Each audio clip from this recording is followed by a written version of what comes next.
निवडणूक बिनविरोध व्हावी असा महायुतीचा भारतीय जनता पार्टीचा प्रयत्न आहे।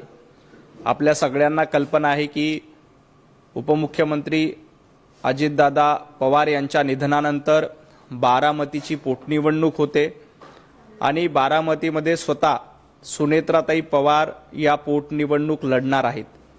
या पार्श्वभूमीवर ही निवडणूक बिनविरोध झाली पाहिजे, कारण महाराष्ट्राची परंपरा ही अशा पद्धतीने एखादं अपघाती निधन किंवा दुःखद निधन झाल्यानंतर बिनविरोध निवडणूक करायची महाराष्ट्राची परंपरा आहे आणि त्यामुळेच ही बिनविरोध निवडणूक व्हावी यासाठी महायुतीचा प्रयत्न आहे। परंतु काँग्रेसकडनं बारामती आणि राहुरीमध्ये उमेदवार देण्याची घोषणा केली।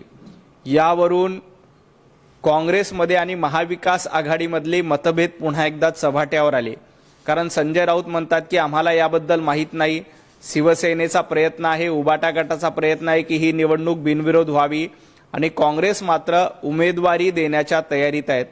काँग्रेसनं उमेदवार दिला तरीही काहीही फरक पडणार नाही। काँग्रेस राहुरी आणि बारामतीच्या निवडणुकीमध्ये तोंडावर आपटणार आहे। जनतेनं काँग्रेसला या देशामध्ये नाकारलंय, महाराष्ट्रामध्ये नाकारलंय। राहुरी आणि बारामती देखील हर्षवर्धन सपकाळ यांची अगरबत्ती विझणार आहे। त्यांनी कितीही प्रयत्न केला या निवडणुकीमध्ये, कसाही उमेदवार दिला तरी या दोन्ही निवडणुकीमध्ये महायुतीचाच विजय होणार आहे। परंतु यातून एक गोष्ट मात्र नक्की झालेली आहे, महाविकास आघाडीमधल्या उणीधुणी आणि महाविकास आघाडीमधली भांडणं ही चव्हाट्यावर आली आहे। कारण शरद पवार साहेबांचा पक्ष बिनविरोध निवडणूक करण्याच्या प्रयत्नात आहे, उबाटा गट ही निवडणूक बिनविरोध व्हावी यासाठी प्रयत्नशील आहे।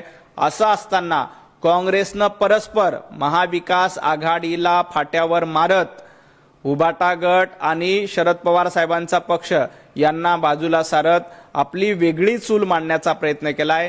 यातून महाविकास आघाडीच्या ठिकऱ्या उडाल्याचं पुन्हा एकदा स्पष्ट झाले। निश्चितपणे महायुतीवरून आमचा प्रयत्न असेल की बारामती असेल, राहुरी असेल, या दोन्ही ठिकाणी बिनविरोध निवडणूक व्हावी, कारण अजितदादांना ही एक मोठी आदरांजली ठरेल बिनविरोध निवडणूक झाली तर। त्यामुळे भारतीय जनता पार्टीचा देखील प्रयत्न आहे, महायुतीचा देखील प्रयत्न आहे की बारामतीची पोटनिवडणूक बिनविरोध व्हावी, कारण ती अजितदादांच्या कुटुंबामध्येच निवडणूक लढणार आहे। आपण याआधी देखील बघितलं की जेव्हा आर पाटलांचं निधन झालं तो तेव्हा देखील अशा पद्धतीची पोटनिवडणूक बिनविरोध झाली होती। याआधी देखील अशाच पद्धतीनं बिनविरोध पोटनिवडणुका झाल्या होत्या। या पार्श्वभूमीवर तो निर्णय घेतला पाहिजे की बारामती असेल, राहुरी असेल, या दोन्ही ठिकाणी उद्धवजी ठाकरे यांना विनंती आहे, शरद पवार साहेबांना विनंती आहे की त्यांनी या दोन्ही ठिकाणी महायुतीला पाठिंबा द्यावा। नाही, आपण बघितलं होतं की पिंपरी चिंचवडमध्ये काय झालं किंवा कसब्यामध्ये जेव्हा पोटनिवडणूक झाली तेव्हा देखील अशा पद्धतीनं काँग्रेसने उमेदवार दिले होते।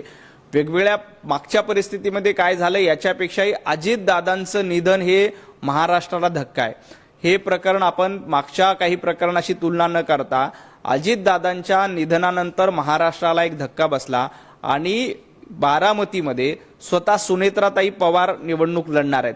या ठिकाणी काँग्रेसनं पाठिंबा नाही दिला, काँग्रेसनं उमेदवार दिला तरीही सुनेत्राताई पवार यांचाच विजय होणार आहे। अशा परिस्थितीमध्ये एक राजकीय मॅच्युरिटी दाखवण्याची गरज आहे, परंतु दुर्दैवानं काँग्रेस पक्षाकडे तेवढी मॅच्युरिटी शिल्लक नाही, कारण त्यांचा नेताच मॅच्युअर नाहीये।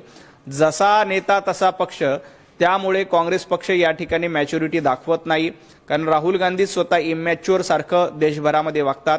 त्यामुळेच आता काँग्रेस देखील इथं इमॅच्युअर अशी वागून राजकीय सामंजस्य किंवा राजकीय मतभेद बाजूला ठेवून अशा पद्धतीचे निर्णय घ्यायचे असतात, परंतु ती मॅच्युरिटी दुर्दैवानं काँग्रेसकडे नाही। उद्धवजी ठाकरे आणि शरद पवार साहेबांनी दाखवली, त्याबद्दल त्यांचं मनापासून धन्यवाद।